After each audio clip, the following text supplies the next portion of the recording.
The bridge was neither long nor wide, a simple wooden structure spanning a narrow but deep chasm between the disappointments of the past and an uncertain future. I'll introduce myself. I'm Lyle Jetterman, now 38 years old. A man who used to be distinguished from other men only by being the husband of 36-year-old Gloria and the father of 12-year-old Robert and 8-year-old Anna. A perfectly satisfactory family situation, but with a weighty set of obligations. To fulfill my obligations as husband and father, I worked for Countryman Real Estate for 5 years before Gabriel Zelo bought the company from Bernie Schleifer. Realtor work was not my original profession, or even my preferred choice. I began my working life after graduating from law school. By then, I had been married to Gloria for 3 years. She was pregnant while I was finishing law school. It wasn't a very promising job market for young lawyers, but Gloria's pregnancy gave me a strong incentive to find a job that could support a family. The first job I was offered was with a law firm that specialized in representing banks in home loan closings. It wasn't my dream job, but it was a job. While I was in law school, Gloria worked as a bank teller to support both of us. She earned enough to pay the rent and eat the food on our table. I worked part-time, doing what I could to supplement her income. Loans and scholarships paid for my education, but I pledged my future to the Ministry of Education. When Gloria was already pregnant, I accepted the job offer. It was the first of many concessions to the strictures of married life. In those long-ago days, banks lent money to individual buyers to purchase homes. In retrospect, it was the profession of a gentleman lawyer. I sat at the closing table for the sale of a home and represented the lending bank at the closing of the mortgage loan. The buyer was paying the bank about $500 for my services. The law firm was receiving that amount plus another $500 from the title insurance company. All in all, $1,000 earned each time we shook hands at the end of the home sale. The firm, of course, got the money, and I got a paltry portion of it as a salary. I guess all good things must come to an end, and honest avarice must be replaced by bad and pure greed. All too soon after my wife Gloria gave birth to our second child, the small banks were swallowed up by the big banks, which in turn were swallowed up by the big banks. Retail loans became a thing of the past. Banking became wholesale banking. Everything scaled up to an industrial level. Every morning when I arrived at work, I would find a stack of folders with home equity loans that were to be closed that day. I assumed the profits were huge, but running between rooms with simultaneous home closings was giving me an unsettling feeling that it couldn't go on. During my 7-year legal career, I had progressed not to partnership, but to the distinguished status of private contractor. I earned income on a piecework basis. At $75 per closing, I was making a pretty good income when you consider that I was closing 7 or 8 loans a day, 5 and sometimes 6 days a week. But could it last? I had a nagging sense of impending doom. Bernard Schleifer approached me. Bernie, as he preferred to be called, was looking for what he said was a smart guy with a law degree to work for his company. His main contractor was leaving for the Sun Belt just as Bernie wanted to expand. Bernie's company, Countryman Real Estate, owned the deeds to the Scarlet Woods development. It had 100 approved lots, and the development plan called for 400 more. It was 2 miles from a technology park with an international foundry's chip plant. The plans called for 2,000 high-tech jobs, and Bernie was ready. Schleifer was a builder and developer. He wasn't a salesman or financier for small businesses. If you needed to raise a couple million by selling your development dream to a banker, Bernie was your man. But he couldn't sell a housewife a real stone countertop or her husband a variable rate mortgage. Ironically, when Bernie and I met, it was a perfect match. I loved selling homes, and I was the detail person. It was all that paper shuffling at closing deals. Also, my previous employers had taught me the value of profit centers. I convinced Bernie that he should own his own title company, home insurance agency, movers, gardeners, and so on. We quickly became a full-service agency with a single purpose. Our goal was to sell more houses and get everything we could out of everything associated with them. Bernie started building and doing it very quickly. I ran the office and everything else. Bernie did the big deals, and I did the small deals. He was making big money, and I was his high-paid employee. He foresaw the collapse. Bear Stearns was the tip of the iceberg. The investment bank Lehman Brothers was the ship that collided with the iceberg. On the day the roof fell in, Bernie was smiling. What goes up must come down, but real estate will always go up again. If we can get through this in acceptable shape, we'll be ready for a big rise. Bernie was betting the market would come back, and he squeezed every last dime out of it, which he then invested in a bigger and better Countryman real estate company. Bernie had only one problem. He was a big fish in a small pond, and he wanted to swim in the ocean. One night, while having a drink after work, he broke the news. "I sold out," he said. "What?" "Calm down. The new owner won't change anything. At least not right away." Bernie was right again. When I met Gabe Zylo, my first impression was of his youth. He wasn't yet 30, and he'd managed to buy Bernie out. He was taller than me in both height and youth, and was a handsome blonde Adonis, the superstar image of the business. I probably should have been jealous of the young man, but he was too charming and affable to take offense. Besides, he was a pleasure to work for. Bernie was a man in his early 50s. He was ambitious, but inherently cautious. Unlike him, Gabe liked to go all out. Everything on the line, all the time. It was obvious from the beginning that the deal to buy Countryman real estate had depleted Gabe's resources. Gabe was more financier than builder, more manager than salesman. He loved fast money, and as the real estate market recovered, his Countryman venture was clearly paying dividends. Bernie was about to fly to Florida, to a big casino to play real estate. I wished him luck the night before he left. "Come with me, kid," he said. "No, because I'm not a kid anymore." "I have a wife and 2 teenagers to support," I said. "Okay, but you might regret it someday." I hoped not, but I checked the job market nonetheless. There wasn't much left of my old firm. Stephen Pender, one of the younger partners, had managed to hold on through the collapse. He was happy to hear from me, but he was paying a third of what I was making now. So I did my best to keep the Countryman afloat.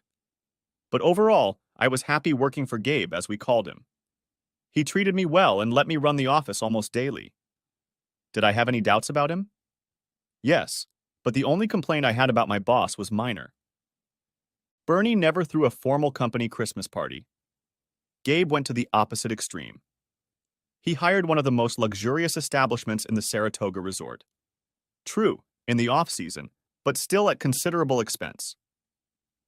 Employees, contractors, bankers, and realtors gathered for the party, which took place on the first Saturday in December. It was a large, plush party with many guests in attendance. Gabe presided over it like a king. Well, it was his money, and maybe it all had a legitimate business purpose. My discontent started around midnight, but built up throughout the night. I had arrived with the most beautiful woman in the place on my arm. I'd married Gloria right out of college. We were both barely 22. She worked meaningless jobs to support us all while I was in law school. I will be eternally grateful to her for that, but she threw me a pregnancy. Without taking the pill, I was studying for the bar exam. Perhaps in the long run, the pregnancy was for the best. We were good parents and still are. While I was doing home closings, Gloria was raising our little ones and getting her doctorate in child psychology in the evenings. When our youngest child went to school, Gloria went back to work. She found a job with the State Department of Social Services. She also began what I now call her running career. Gloria could be called chubby. She was only fat if you compared her to a starving runway model. But in her 30s, she went from swimming 2 days a week at the YWCA pool and running just for our kids to being a lone, long-distance runner. Every morning, my wife got up early to run 5 miles cross-country. Every evening, she did half-hour sprints. She had the best time of any local female runner. Only nationally ranked female athletes beat her in local 5K and 10K races. She has run the New York City Marathon 3 times, placing in the top 100 women. I'm not a couch potato. I go to the gym at least 3 times a week, and on summer weekends I try to get in a 20-mile bike ride. But I have over 5% body fat, and I don't possess a body that Michelangelo seems to have sculpted. I have supported Gloria in her endeavors. I watched her get up before dawn and come back covered in sweat when she woke the kids. I was proud of my wife. And so when I walked into the Christmas party with this tall, raven-haired beauty in my arms, the conversations died down and people turned to stare at the spectacular Gloria.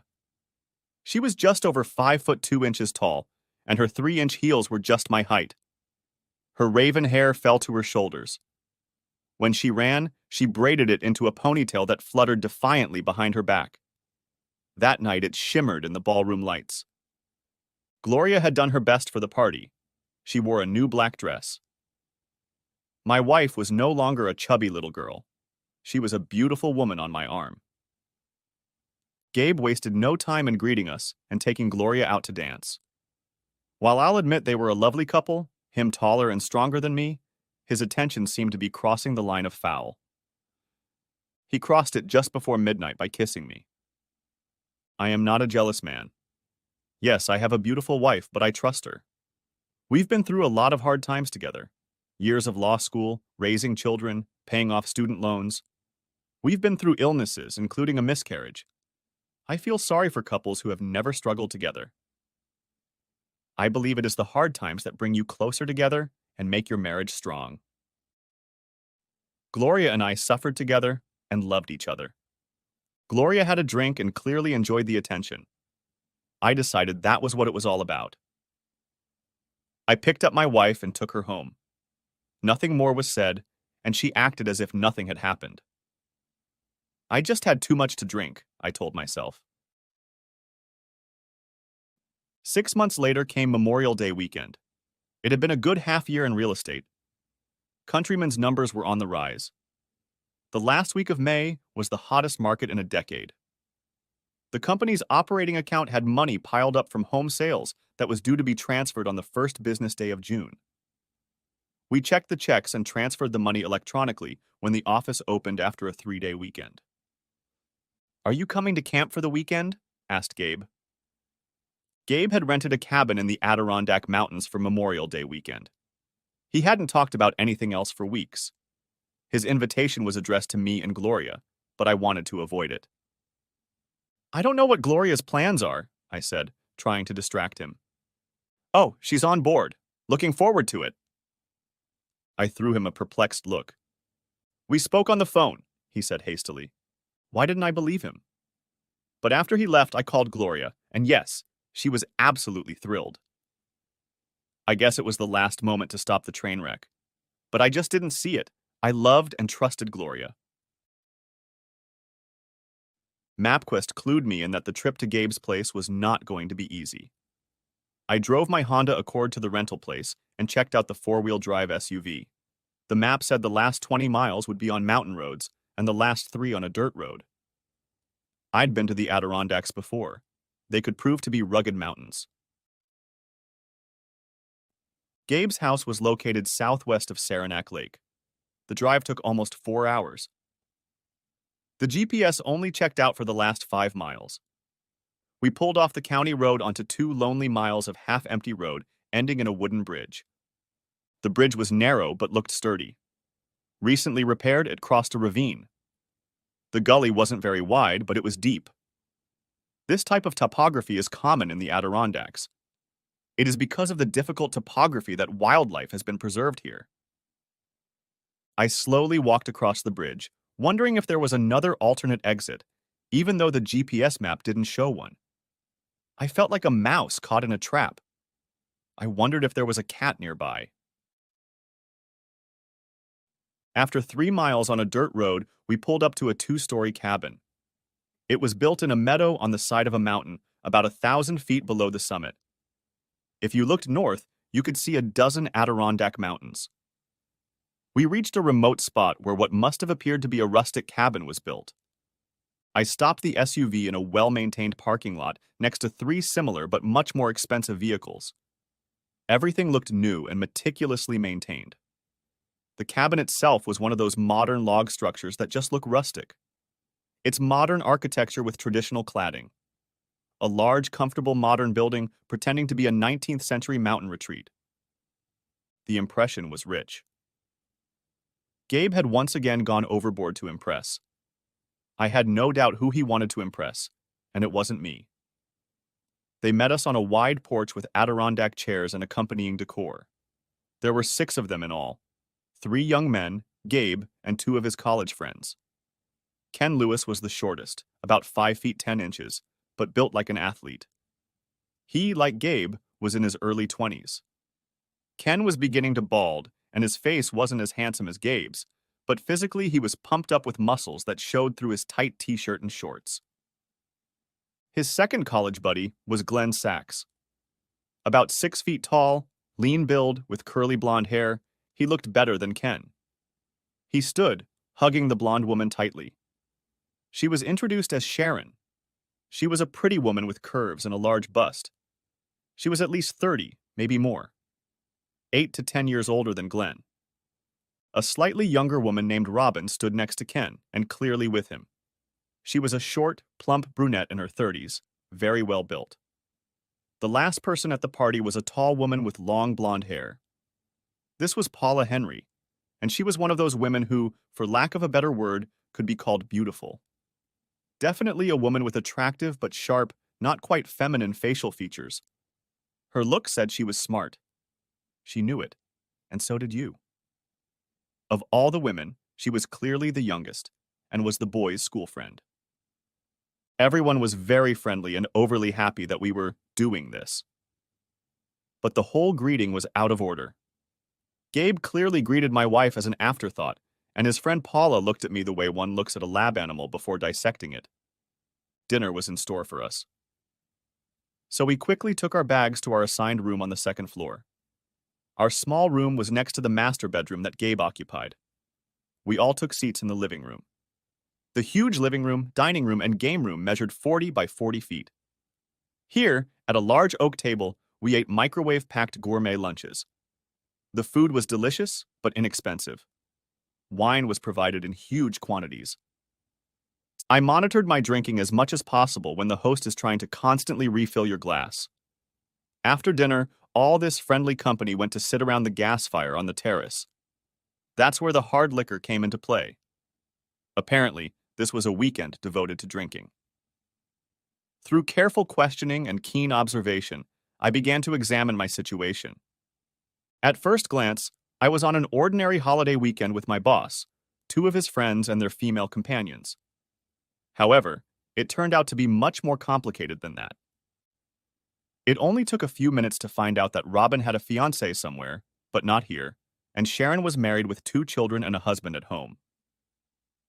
Sharon and Robin worked together and were allegedly at a girls-only weekend health spa together. The cheating was treated casually and with humor. And Paula kept her eyes on me and seemed like she didn't fit in with this group. You'd think she was with Gabe, but she didn't take offense to the fact that he was openly flirting with my wife. In fact, he sat between Gloria and Paula for most of the evening.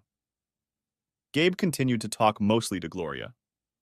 My attempts to engage Paula in conversation were met with only polite interest. She was sending me signals not to try to start anything. Toward midnight, I sensed that the party members were ready to retire to their bedrooms to complete the evening's festivities. But they were waiting for something. Suddenly, Gabe turned to me and said, "Lyle, you must be tired after the long drive." "Yes, dear. Why don't you head to bed and I'll join you in a little while," my Gloria said. "Hell, not before I have another drink," I said, grabbing the bottle, "unless you save it, Gabe." I smiled at him, but inwardly cursed this pig who was trying to seduce my wife. I also wondered what Gloria was playing at. She sat up with him all night like she was at a Christmas party. Maybe she was in love? Did my 16-year-old wife really have a crush on my boss? It was a waiting game, but I won it. Eventually, Gloria retired with me to the bedroom. And the morning light shining through the loose shutters of the large bedroom window woke me up. Gloria usually got up long before me to go for her morning jog, but her excessive drinking the night before had taken its toll. I pulled the blinds shut, getting out of bed and heading into the small bathroom with a shower stall. It was a small bedroom, but its amenities were more than adequate. I showered, shaved, and went downstairs before anyone else. I decided to survey my surroundings before the others got out of bed. I went from the living room to the patio with a fire pit and built-in barbecue. The patio transitioned into an elevated area that held a small pool and sauna. In the springtime in these cold mountains, open water seemed like a risky proposition. But as I stepped out onto the deck, I realized that the entire complex was heated. The higher mountainside was covered with solar panels. Thus the pool and probably the house was heated. Walking across the deck, I came to a small barn. There were no animals in it, but it was filled to the brim with ATVs, snowmobiles, and gardening equipment, including several small tractors. As I walked past this building, I heard a small creak in the distance. The creek flowed about 20 yards from a locked barn with a small chimney in the roof. Looking through the only small window, I saw a generator and jugs of fuel. Gas for sports nutrition and a generator were stored here for emergencies. Someone had thought of everything. This place was an isolated world in itself. It was obviously prepared for any eventuality. The creek was small and shallow. I thought it was too small for fish until I saw one jump out of the creek. "Are you catching fish?" came a voice from behind me. With surprise, I turned around and saw Paula standing behind me. "No, but I used to catch when I was younger and had more time." "That's a shame, but it'll give you something to do this weekend." "Do you fish?" "No, neither do you. No time. How about breakfast and a walk up the mountain?" "Somehow I hate to come all this way and not make it to the top," she said. Paula set the coffee brewing in the stainless steel coffee maker. The kitchen pantry was stocked with ready-made breakfasts cooked in the microwave. I, like my companion, opted for instant oatmeal. No one else got up. "I guess they'll all sleep late. How about that walk?" she said, smiling. Paula obviously knew where the trail started because she led us right up to it. The summit didn't seem that far away, but after an hour it seemed just as distant to us as when we started. "Are you sure you want to go to the top?" I asked. "Why? You'll be exhausted, old man," she replied. "Just wondering what the others will think when they don't find us." "Don't worry. I doubt our absence will cause concern." We finally made it to the top, and judging by the fact that the sun was almost directly overhead, it was close to noon. The top of the mountain was a little disappointing. It was a fairly level area with rounded edges. 2 old wooden benches were set up overlooking the lodge to the east and the collection of peaks to the south and east. A haze clouded the distant view, though the air seemed crisp and clear. A cool breeze blew in the middle of the day, but nothing unpleasant. My companion sat back in his chair, clearly determined to enjoy the view. "Do you mind?" she asked. "I'd like to rest before the trip down." "No. An old man could use a break," I said. That made me smile. "So Glenn's a broker, Ken's a banker, and Gabe's a real estate developer, but we talked all night and I never heard what you guys do?" She gave me an appraising look. Apparently decided she shouldn't. "I'm a regulator. I work for the government, low paid and very boring," she said. "Have you ever regulated anyone we know?"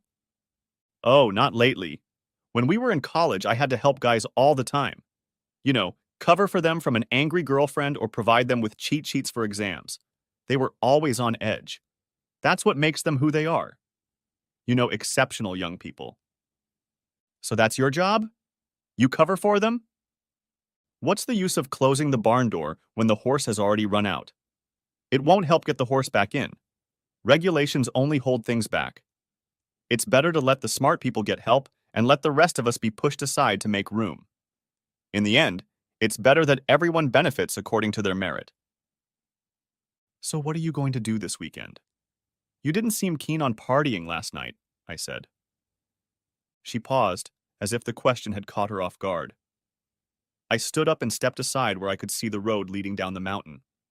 There were no other roads, only the only way out. I turned around and looked intently at Paula. Had she thought about it?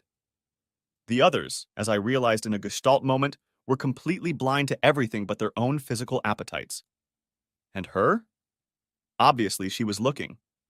Must she see the problem the same way I do? I'm just here as the designated teetotaler, I guess. Making sure everything goes well. Making sure nothing bad happens. Any problems go to the back of my mind. I don't want to get involved unless absolutely necessary. You mean unless the Golden Boys need you? I don't think I'd put it that way, but surely you realize that what's best for them is best for everyone in the long run. Shall we go back downstairs? Asked I. What's the hurry? The way back would be quicker. Yes, fast, but steep and possibly dangerous. You could take a big fall.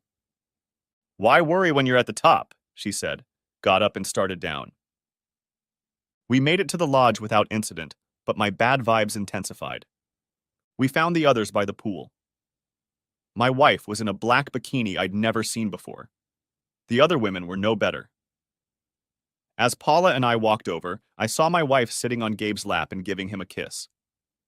We're back, Paula called out, causing Gabe and Gloria to break the kiss. Gabe was grinning like a bad boy who got caught stealing cookies, but he knows he won't be punished. My wife's smile was too wide and obviously fake. Hey, where have you been? She said, as if she was talking to some random acquaintance. An awkward silence hung after that. I felt my fists clench. But then Paula grabbed my arm. Well, we obviously missed lunch, and since we climbed to the top of the mountain, we deserve some food, Paula said, dragging me toward the lodge. I heard muffled laughter as we left the pool. I didn't know what Paula had made to eat. If I did eat, I don't remember. She made me drink a Johnny Walker Black. It was straight and burned my throat.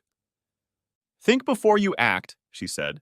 It's just one weekend in a good marriage, and you have a family to think about. When we returned to the pool area, the couples had already retired to the hot tub. The men were laughing, the women giggling. My wife was still lying on Gabe's lap.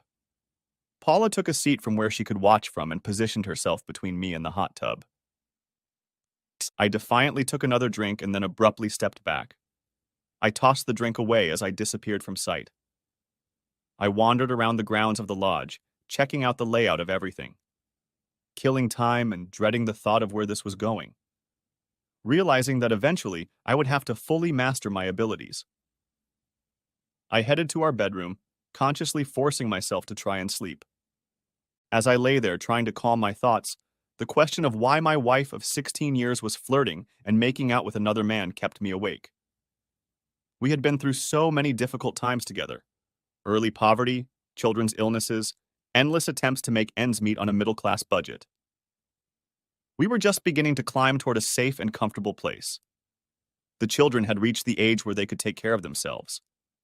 My wife had a good, albeit modest, career. I was now making good money after so many unhappy years. Our debts were under control and the future was bright. Why throw it all away for a superficial and vain man like Gabe Zylo? There was nothing beneath the charm and brazen bravado. There was nothing behind the flashy exterior. Gabe had never developed a site plan, built a house, or made sales. He was the head of a business run by others. He was a money man, a rich kid, a prodigy from nowhere whose only asset was the image he created for himself. What was Gloria thinking? She said she just wanted to have fun this weekend. So was it fun, and how did it end? I dozed off, and when I came back down the stairs, they had already moved into the great room. Dinner must have already passed. The booze was still pouring down in rivers. Gloria found herself on Gabe's lap again. There wasn't a hint that they weren't kissing. I walked across the room and headed to the kitchen for food. I was cooking dinner in the microwave when Gloria walked in. "What's up?" she asked. "I've been feeling better," I replied. She seemed to hesitate, then said, "I'm spending the night with Gabe," she said. "I noticed," I said, as the microwave beeped. She smiled oddly as I turned back to the microwave. "No, I mean, I'll be in his room tonight." I remained very calm. I stood with my back to her. It was important that she didn't see the pain she was causing me at this moment. "I see, and our 16 years of marriage?" "That's why I can do it. It's just for the weekend. Next week I'll be all yours again," she said. Oh, and Gabe won't mind. She wrapped her arms around me from behind, burying her head in my back. Of course not, silly. Gabe likes you. He says you two are going out together. It's just a fling. A little weekend fun. Okay, she said, putting her arm around me. Do I have a choice? I asked. Not really. It's already decided. I'm just telling you to let you know, she said. She let go of me, and I heard her walk out of the kitchen. I walked over to where the kitchen led out into the great room. They were already at the stairs. As they were going up, Gabe looked back. He grinned and gave me a thumbs up, like we were in on it. He said something in Gloria's ear, and she turned and waved and smiled at me. I turned back toward the kitchen. Apparently, everything we'd been through together meant nothing. My wife had abandoned and humiliated me. I threw the food out of the microwave. Instead, I made coffee. It was going to be a long night. As the water boiled, I heard someone enter the kitchen. Turning around, I saw Paula watching me. I didn't expect it to be caffeine. Wouldn't alcohol be more appropriate? She said. To each his own, I said. But tell me, what is your function here? She shrugged in response. I try to help, making sure things stay calm. And how are you going to do that? Sleep with me. She laughed. No, I don't go that far, but don't get discouraged. You'll get your wife back and maybe a bonus. So, I said, there's money involved. Not always. You can't hustle because you work for a man. You have a family to think about. What can you do but accept what they give you? It's their world, not yours. That's just the way it is. Sounds like she's having a good time, Paula said, grinning. Well, that's fine. A nice weekend for everyone in the mountains. You know, those rocks have been here a long time. Our existence is just a blip to them. Thousands of years ago, they were covered in a thick layer of ice that brushed them off and cut through the streams and gorges we must now traverse to make our world livable. We sometimes forget how precarious our existence is. One small piece is worth taking away, and our world collapses. Only then do we see what an illusion it is. Paula laughed. My goodness, you're a philosopher. No, just a person who is conscious enough to realize what's important, trying to separate the real and eternal from illusions. She must have decided I wouldn't cause trouble and left me alone with my coffee and my pain. Around 1 o'clock in the morning, I walked up the stairs. As I passed the door to the bedroom, I heard my wife.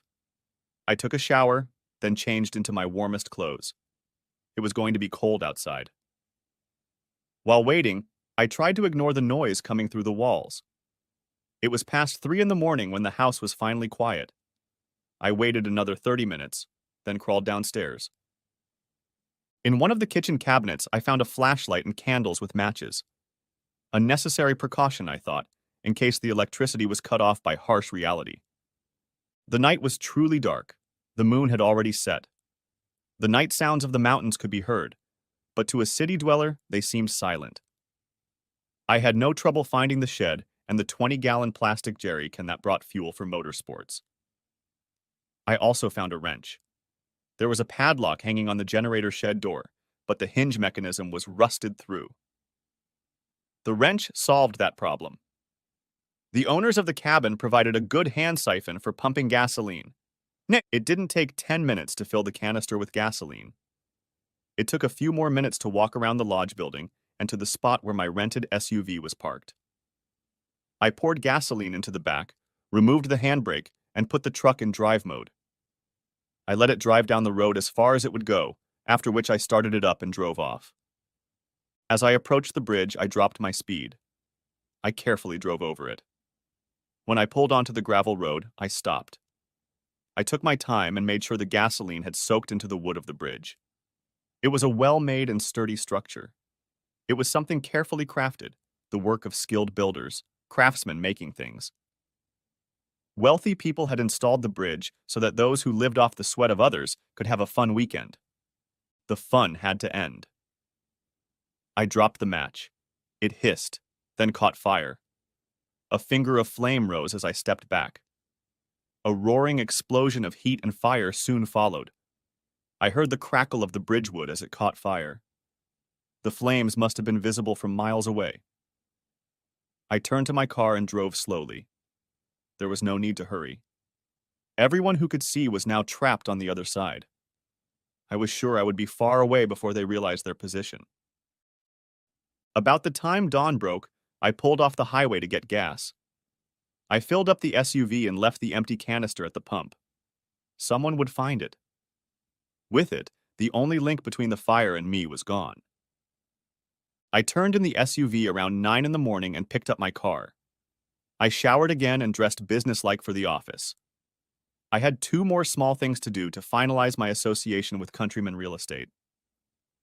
Bernie was a good boss, but forgetful. He would often call me to fetch something he had forgotten in his office. I had a key to every door and every file cabinet. Gabe was a neat and meticulous man when it came to his office and personal belongings. He had a big new mahogany desk with a built-in safe. Unfortunately for him, he kept the combination in a folder labeled Safe.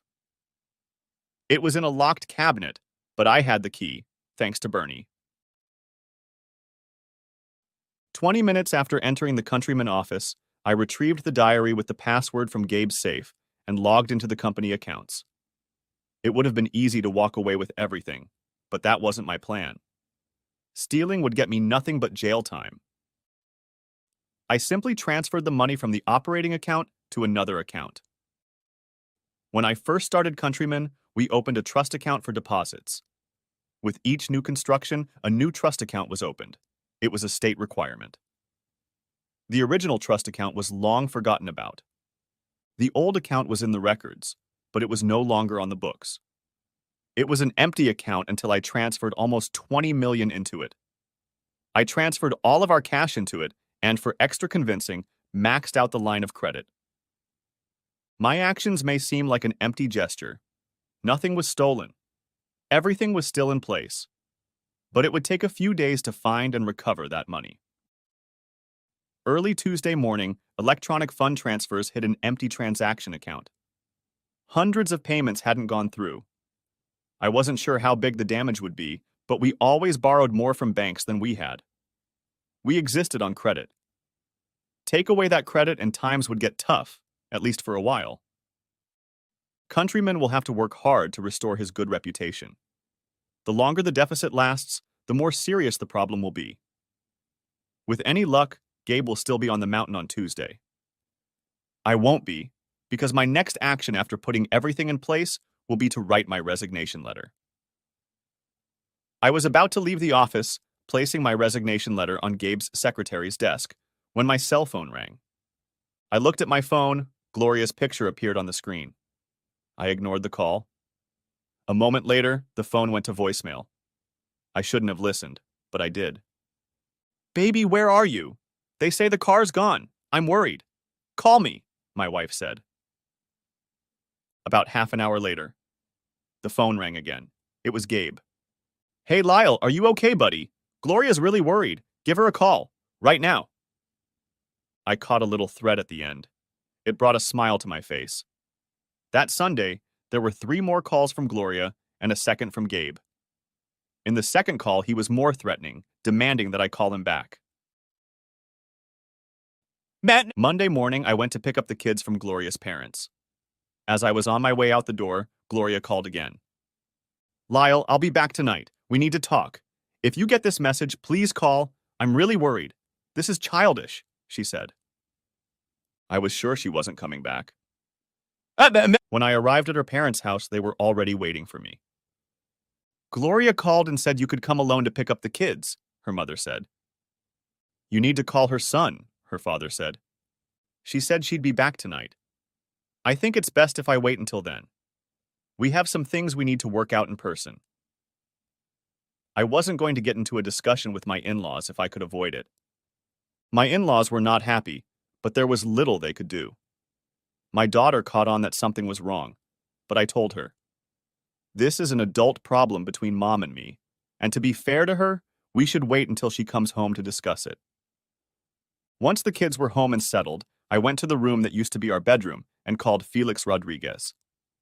"Hey, Lyle, how's it going?" he said back. Not so good, Felix. I need your services, I said. Felix was the best family lawyer I knew. He was good both as a lawyer and as a person. Oh, what's the problem? He said, I need to file for divorce. No way, you shouldn't joke about such things. Gloria had an affair with Gabriel Zelo, with my boss. Shit. I'm really sorry about that. What do I need to do? Felix and I discussed it on the phone for about an hour. I set up a meeting for late Tuesday night to get into action. The calls kept coming from the mountain. Apparently, her parents were calling. The messages were conciliatory. Gloria was alternating with Gabe. No threats. Hey, kid, if I made a mistake, I apologize. I don't want what happened this weekend to affect our working relationship. That would be bad if you know what I'm getting at, he said. Then around 5 o'clock in the afternoon. Lyle, please call. Something's happened here. The bridge isn't working. We're all trapped. Make the call. I need to hear from you, my wife said. First thing Tuesday morning, I called Stephen Pender, my old colleague. We agreed to meet for lunch at a modest sandwich shop in one of the malls. Are you sure about this? Asked Stephen between bites of a tuna and pepper jack sandwich. I'm already sure. I've officially resigned, I said. As if to emphasize this fact, I got a call from Donna, my secretary at Countryman. Lyle, they say you've resigned, but you need to come in. There's a hell of a lot going on here. Something is very wrong, Donna said. Sorry, it can't be helped. I don't work there anymore. I suggest you call Gabe. They say he's stuck in the mountains. Something about a bridge. I'm sorry to hear that. Well, don't worry about it. I'm sure things will work out eventually. Something I should know about? Asked Steve. No, nothing that worries me anymore, I said. Well, if you're sure, I think I can improve my last offer by $10,000 a year. If you can get started right now. Isn't tomorrow too soon? No, that would be great, Steve said. I started at Pender and Associates on Wednesday morning. I was just getting settled in on Wednesday afternoon when a visitor came to see me. Where's my money? You freak, Gabe Zelo said. What money are you talking about? The operating funds. Excuse me, perhaps you should talk to the company accountant. If I do, I'll prosecute you for embezzlement, he said. I only smiled at him. He had found a way out of this mountain, but where were the operating funds? You think you're some wise lawyer, but you're just an asshole who can't satisfy his wife. She was very happy with me, he said, and walked out. The next day I got word from the police. They called and asked me to come to the station to answer some questions. Excuse me, I have just started a new job. My time is very limited, but feel free to put your questions in writing and I will get back to you. The officer on the phone tried to explain that this was not their custom, but I immediately explained that I am a lawyer and I do everything in writing or not at all. We chatted for a few minutes, and then he hung up. I knew the police would have to confirm the embezzlement charge before they could act. That would mean tracing the money. I expected that within a few days they would find it in the company account where I had deposited it. That would be the end of the case. After that, it would just be a civil case, and a shoddy one at best. I was wrong. It took them 2 weeks to find the missing funds. By then, the Countryman was in very serious trouble. The banks had completely shut off access to its credit, and it needed an injection of new capital to get back up and running. Gloria showed up late Friday night with our luggage. Her key didn't work because I had changed the locks. I met her at the door. She didn't look well. Please, Lyle, let me in. If not for me, then think of the kids, she said. No, I won't let you in because you don't live here anymore. I parked your car on the street. I assume you still have the car keys, I said. Do you hate me that much? Yes, I said, and closed the door. I decided that she would drive to her parents' house. There, Felix would serve her with a restraining order and a divorce petition. Those few days of grace that Bridge gave me paid big dividends. Felix forbade her from molesting me, and I got temporary custody of the kids. It took her 2 months and probably all the money she could scrape together to recover. By then, the divorce had already taken place, and all we had to do was settle the details. Gabe Zylo wasn't so lucky. Countryman Real Estate was forced to close its doors. It ceased operations just after Labor Day. The following week, I had a visitor. He was sitting in my visitor's chair as I returned from my third closing of the day. He was deeply tanned and looked quite healthy. He was a little underdressed for the early northern fall that had set in. "Bernie, how are you doing?" said I. "Good," he replied, craning his neck to look around my meager office. "What brings you to the cold north?" I asked, sensing this was no casual visit. "Well, that's just it. Florida is teeming with sharks, and very few of them are in the water. I thought I'd better go back to what I know," he said. "Huh? I guess it's good to have you back," I said, not knowing what else to say to his admission or what he wanted from me. Bernie could read the question in my eyes. "I dropped a decent chunk of change in there. I'll have to start over and start small, but I guess I got lucky. The company I used to own seems to be free," he said, and a smile appeared on his face. I looked at him and smiled back. "Yes, it is, isn't it?" We both burst into laughter. "So what do you want from me, old pirate?" I said. "Well, roughly the following. I want a partner.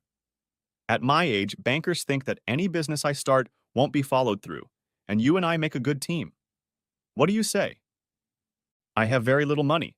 I'm going through a divorce, you've probably heard," I said. "Yeah, I've heard," he said. I wondered how much he had heard. The story went round and round. "Look, why don't I give you 10%, he said. 50?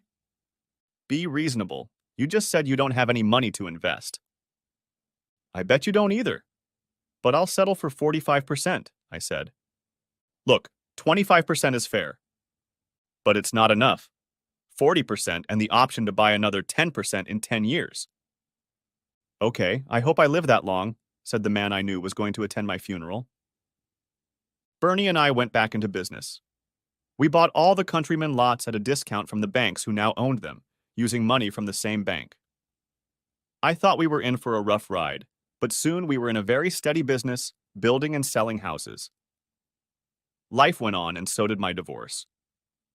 It was mostly a custody battle and dating. Eventually, we worked out a complicated agreement for joint custody and visitation. That's why I would come home on Christmas Eve to a dark and empty house. The kids were at Gloria's on Christmas Eve. They were supposed to be at my house on Christmas Eve. Since Christmas fell on a Sunday, they had to go back to her on Monday when she had the day off. The children hated that kind of routine. As I approached the house, I saw a figure sitting on the steps. They were shaded from the cold and falling snow. Before I knew it, I recognized my ex-wife. "Gloria, what are you doing here?" said I. She didn't look her best. She was even skinnier than the last time I'd seen her, and her eyes looked empty and devastated. She had clearly been crying lately. "I want to go home," she wailed. "Where are the children?" I demanded, ignoring her pleas. "With my folks. They want to come home too. We want to be a family again in our little home. What you did to us is unfair." "I didn't do anything." "Oh yes, you did. I made a mistake. Sure, it was a bad and hurtful mistake, but it was just one mistake." "You're the one who ruined our family," she accused, anger rising in her voice. She made an effort on herself to calm down. "I told myself I wouldn't lose my temper, but please understand, I have anger issues over this," she said. "You have anger issues?" I was flabbergasted. "Don't play innocent. You're not like that at all. You just happen to be ahead of everyone else? I'm not a fool, Lyle. You've never been a saint. I know I hurt you, but that was never my intention." "Do you really expect me to believe that you thought having sex with another man right in front of me wouldn't hurt me?" I said. She looked away. My words had obviously hurt her deeply.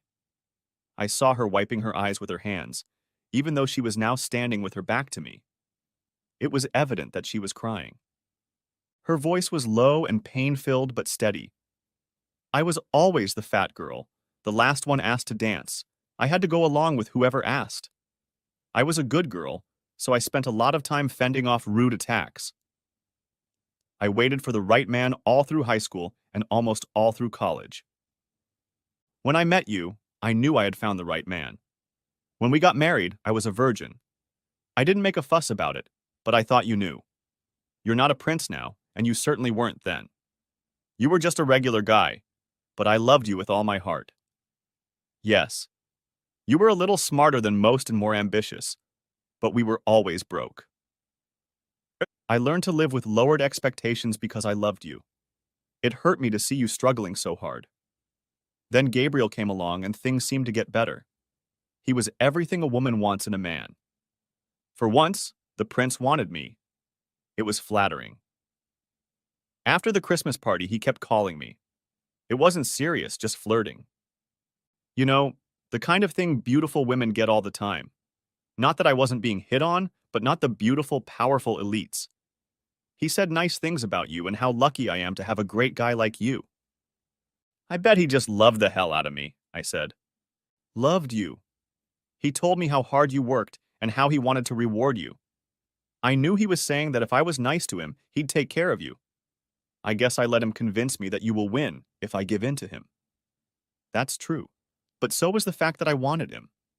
It was like there was this crazy buzzing in my head that was pushing me toward him. I was flitting between hoping that something would happen that weekend and fearing that it would. Once we got there, all my resistance started to weaken. I turned to you. I turned to you. I asked you to... What? Are you kidding me? You told me you were going to bed with him. Okay. I didn't say it outright, but you knew what was going on and you didn't say no, she said, turning to me. Tears were running down her cheeks and dripping from her chin. It was dripping from her nose. I believed in you.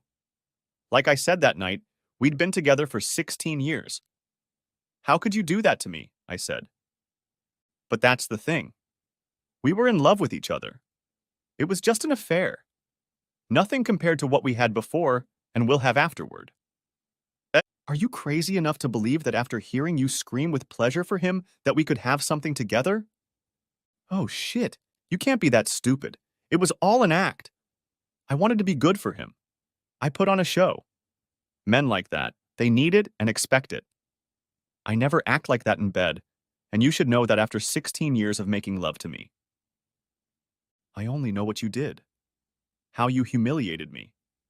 You put the golden boy above me. The asshole who contributes nothing and takes everything. Powerful, huh? So where is he now? What happened when the crisis hit? I'll tell you. He folded. We live in a society that supports the few over the many based on the myth of some secret genius they possess. Tell me, how was this genius able to get down the mountain so quickly? He called for a helicopter. By then, he already knew you had done something to the business. It was pretty obvious you had burned the bridge. He figured you had stolen his money. The others started to panic. Paula kept saying it couldn't be, that it couldn't be. When the helicopter arrived, there was only room in it for Gabe. The rest of us were abandoned. I think the National Guard eventually set up a temporary bridge to save us. Sharon and I drove back together. By then, her husband knew the whole truth. She was in trouble, just like me. Poor Robin's fiancé broke off their engagement. Glenn and Ken were in trouble too, but I think with Paula's help they pulled through. I think it was just Gabe and us regular people who really bore the brunt. But isn't there enough pain? She asked, looking at me hopefully. There was a lot of truth in Gloria's words. I wasn't completely innocent. I'd worked for Gabe, but unlike the others, I'd never been taken in. I knew the truth, but I refused to admit it to myself. I can't forget how everything happened. They have nothing but false promises. If you look hard enough, you can see the trap.